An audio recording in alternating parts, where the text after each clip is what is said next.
Hey guys, so welcome to this episode of the Western PA and surrounding areas real estate meetup.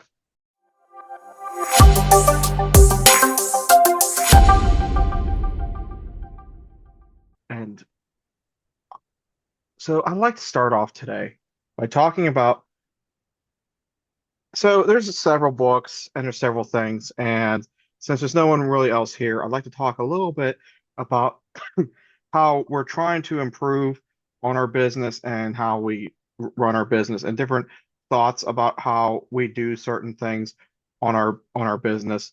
And so to start off with, most of our thoughts and how we do stuff are based upon the lumberjack landlord. And if you haven't done his boot camp or course, make sure you go do that. At least the course. I mean, the boot camp is great. It really is great. But you can just use the course and get away with that. Um, Dion, the way he does the binder method is a great way to increase rents.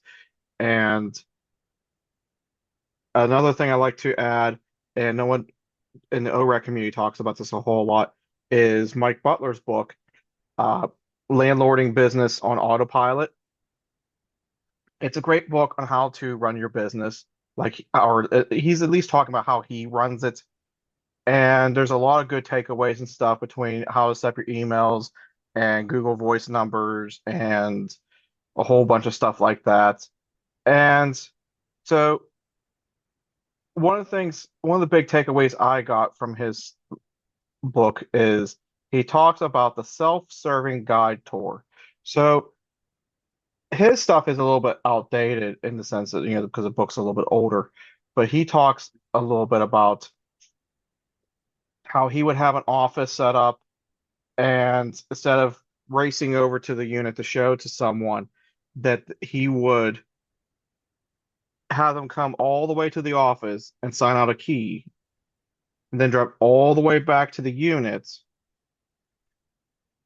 after they got their driver's license, a credit card on file, and I think he said two forms of ID, a copy of the credit score, and a few other things. Just preliminary, kind of like what Lumberjack does with the just a pre-screening more or less to see if they even would qualify. And he would sign them out a key. And then they can take it to their apartment. And when they got there, take a picture of themselves and the driver's license in front of the building and to go in. And they would go in, do a self-guided tour, and then they would go. So to update that a little bit, I would require the two forms of ID. What I'm thinking about doing, if we ever get an office, this is something I would like to do, but in a more updated form, is do the two forms of ID. So it could be, you know, driver's license and whatever else. You have that on file. Has to be a driver's license though. Can't be. So do that. Tell them to then go to the property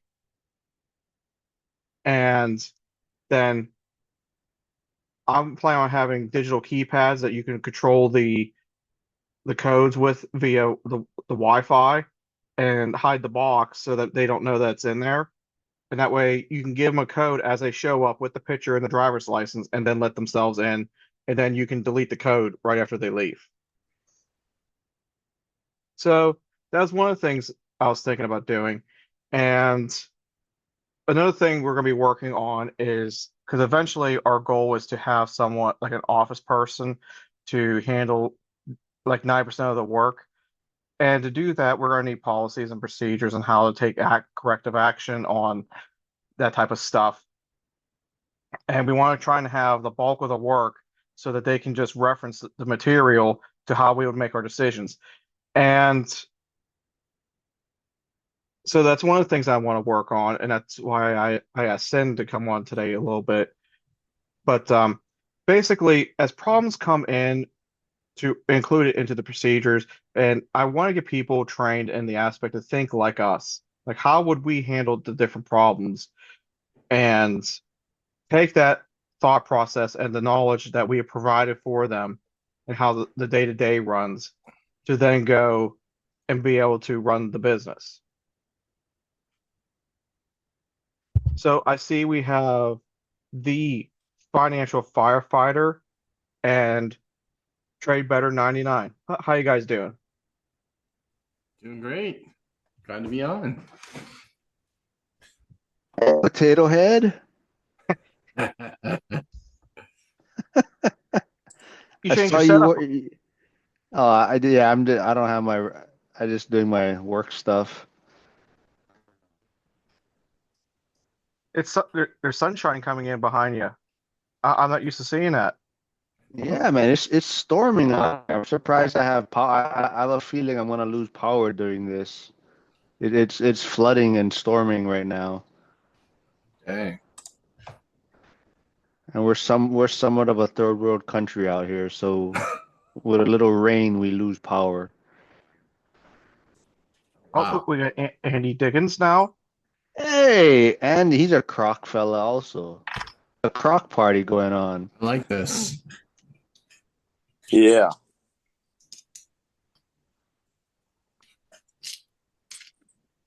So we're talking a little bit about how we run our business a little bit and what we're trying to implement.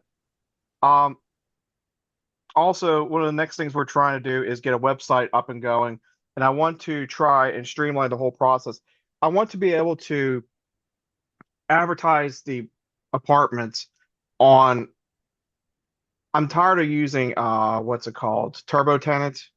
Which Turbo Tenant is good for getting the ads out, but they do like their own pre-screener. I can't control what they ask, and it's a bunch of stupid questions that I would not ask in my application. Like, so I would honestly would much rather be able to advertise it on a few different places, have a link in there that they can click on and then apply. Is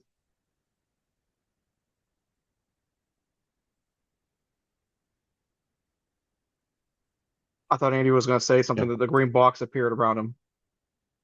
But yeah, so that's one of the things I want to work on. I want to do Zillow, I think. Uh, was it apartments.com? They have a rent feature for landlords, and I'm not sure. I want to get at least three out there. I almost hate to use Facebook Marketplace just because that's where you get like all the worst of the worst, it seems like. It's like every other person that applied was, do you take Section 8? Do you accept I'm not even making this up. Do you accept five dogs and two cats? No, it's a 600 square foot apartment. No.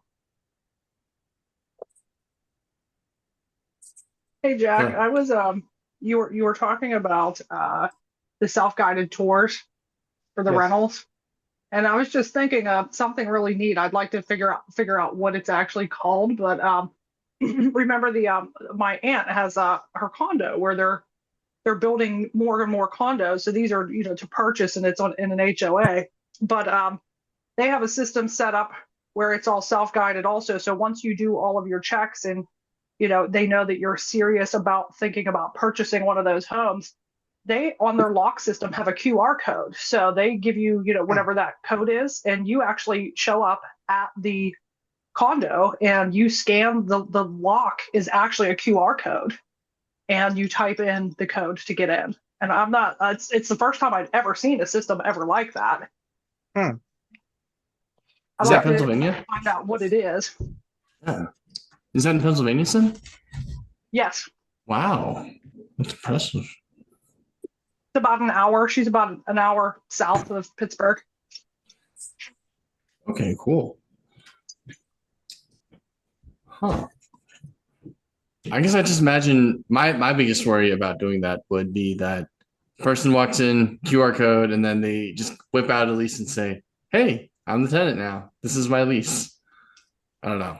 That's what Yeah, they but then you would go into squatters laws because if it's right. just a fake lease, then that's why I think it would be important to incorporate something that a bunch of people talked about. It's just one of the first people I thought that talked about well was Millennial Mike, and get like one of your friends to do a lease and sign them in, and just throw like stage the unit with furniture and stuff. And that way, Right. if something happens, have them call the cops and be like, "There's someone in my apartment." Yeah, I like that. I know that's. I actually have a buddy that's set up for that for whenever I have a vacancy. Trade better. You said you had a potential another prospect out there in Akronaka land. Yes, yes, yes, yes. So, this was interesting. It is two. It's a duplex, but one has 6 bedrooms. The other one has 5. This Oh, person bought it in the recession, so for like 45 grand, and so they've since paid it off. Um, they've tried to turn it into student housing, failed. It's but the weird part is that it's in the perfect area. It's actually in a really nice neighborhood. And for some reason, Akron's a little weird. So you would think that most students would live right downtown, like in campus. Well, unfortunately, that's the dangerous area. So they actually go up a little northwest towards Highland Square, where it's safer. And so this is actually in that area. Oh, sorry. Oh, um, sorry. And then so what happens from there? Yeah, so this is in the perfect location. And yeah, so rent by the room you could get, I mean, and this would, I've calculated it, $400 a month. I mean, and you could cover everything for it, which is nice. And then oh, and then so this is the really cool part is that there's actually a bonus triplex, like third spot that is a studio. So right now it's being oh, used for okay. storage. Yeah. So there's a lot of really cool stuff in it, but there's definitely some work that needs to be done. Um, I think the person that owns it is just trying to get rid of it. That's it. So I'm trying it, and it's 260, which is definitely a lot more expensive for like the area in general.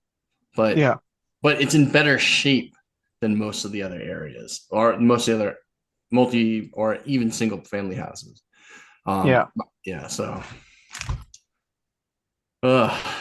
I'm wondering. It's like, um, yeah. So we were able to get one side done, but the other side only had one person renting it, and they're getting evicted. So so I'm like, they wouldn't allow for the tour. So I'm waiting for them to get out so I can do the other side. Yeah, that'd be cool if you got another place. Yeah, it would be. It's one of those is that I won't lie though. I feel like I'm grasping at straws in Akron right now.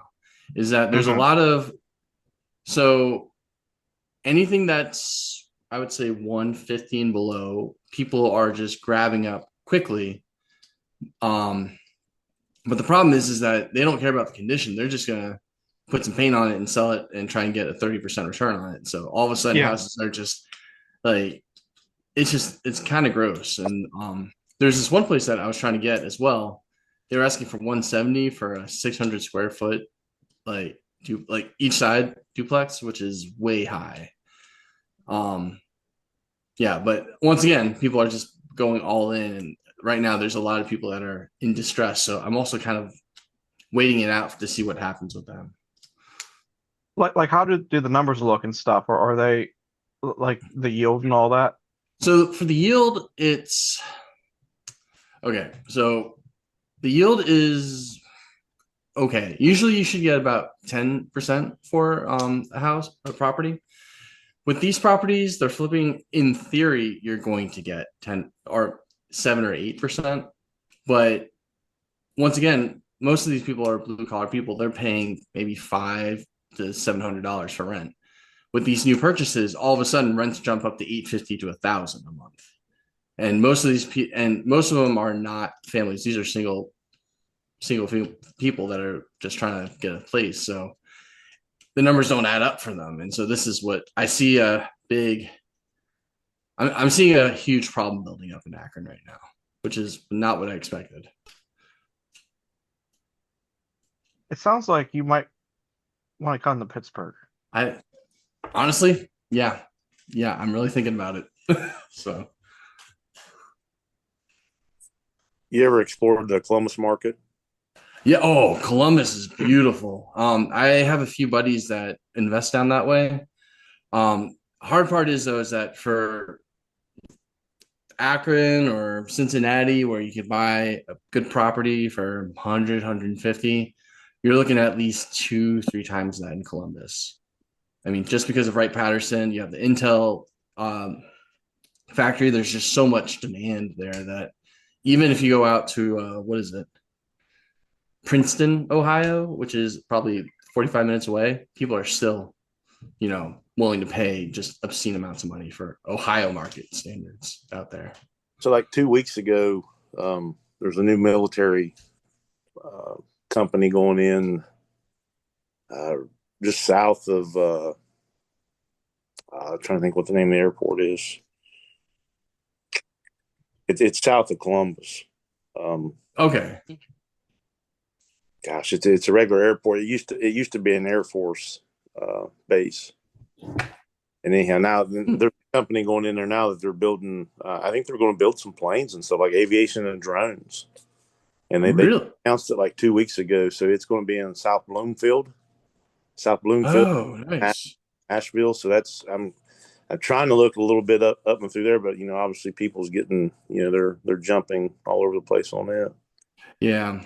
And then there's Yeah, a that's electric battery, which I don't know how well that'll do now, but there's a huge plant going in uh, Washington Courthouse, Jeffersonville. yeah. Yeah, that one I heard about. I know that's the battery factories have always kind of worried me. Not like nothing against it. I love my Tesla stock. It's like but yeah, it's like looking at Buffalo right now. Buffalo, they have the battery factory and they're still kind of not growing as fast as I thought they would. I mean, talking to some people on here and stuff, the out of state, it does scare me a little bit because I've never done it. Because like I said, I'm still working on my first one. Just trying Right. trying to get it ready. But like we're trying to look, and I think I talked to you before about like West Virginia. There's some good markets, Yeah. Huntington, that area. But Yeah. I would feel a little better with that because obviously there's growth where I'm at, so it's kind of like I need to stay there. I kind of like to, be in these areas as well. But Right. I mean, and the good thing I know, yeah, we were talking about it's like you have kind of the cheat code to the Huntington, like that whole Southwest Ohio or yeah, I'm like Southeast Ohio. Yeah, it's just like 5 minutes from Huntington, so I know. Yeah, that's just and then I'm like 45 minutes from Washington Courthouse, and within an hour and 15 to Columbus. So I know it's hard to fight. You know I'm really watching you, Andy, because it's like this is I if you could find something in that area, that's great. Jack was live earlier, and he was talking about what would you do if you got $12 million, and I was like, man, I know what I'd be doing. I'd be going to Washington Courthouse and Mm. Asheville, but up and through there and investing because it's just I'm struggle bus here, just trying to finish up the house that we're trying to do, and the Yeah, weather's been fighting us. Obviously, the job I do, the weather fights us like crazy. And I'm on call 24/7, so it sucks. yeah, I know. So I mean, I like what you're doing, and you're you're looking at the right areas, which and that's why I reached out to you too, because I'm like, yo, I think there's something in that area that could be interesting. It's just, and I think there could be growth, and especially, yeah, if the drone factory is a thing, I didn't really see that yet. Uh, Um, it's if you look on WBNS, it's channel 10 out of, but yeah, it's something aviation, but I think they were talking about like they're going to build drones or something, I believe, and it was just within 2 weeks that they just announced. yeah. I mean, yeah, that's the thing I've been looking at too. A few weeks ago, I was talking on one of the accountability groups. Is that I think that's going to be a big thing about Ohio is that there's a lot of available space and there's a lot of storage facilities still available here. Columbus And I is like think, a center mark for and has been for warehousing for 25 years, just because yeah, Interstate 70 comes through there and 71 and yep, 35. 35 runs from Columbus down to Huntington in that area. right. Yeah. So I think there's something here, and yeah, I definitely want to put heads together and plan this out The, as the well. the trouble I'm having is like it's the financing part because it's like trying to learn. My parents were raised. You didn't have a checkbook. You didn't trust banks, and you didn't do stuff. So it's like that. I'm trying to get past that mindset and trying to learn. Like right now we're trying to do as much a pocket as possible, and man, that prices are like I just ordered a bunch of PEX A Yeah. fittings and stuff for this other house. I've got like $1,000 wrapped up just in plumbing. You know what I mean? And fix. Not only have fixtures, that's just the plumbing and the connectors and. Yeah. Yeah, I know what you mean. Oh, sorry. So Anduril Industries, they're moving that way. Oh my. All right. Sorry, Jack. Am I hijacking this too much? You can tell me to shut up. No, you guys can keep going for a little bit more. Okay. All right. Yeah, this will be quick. So Anduril, so the founder of this company is actually the person who made the Quest VR. Yes. And so this is a really interesting company because this guy has actually made some really good stuff for the Southwest for the border and everything. A lot of really good local run drones and everything that make it really, really interesting. Yo. Yeah. Okay, cool. Thanks for letting me know. Yeah. I gotta ask one more question. Is my camera on or is it not on? I'm new to all this stuff. Oh yeah, it's off. It's off. Yeah. I forgot how to turn that sucker on. I've flipped over twice and it shows me, and then it's blurred and it's gone. It could be your Wi-Fi. It just depends on how strong it is sometimes.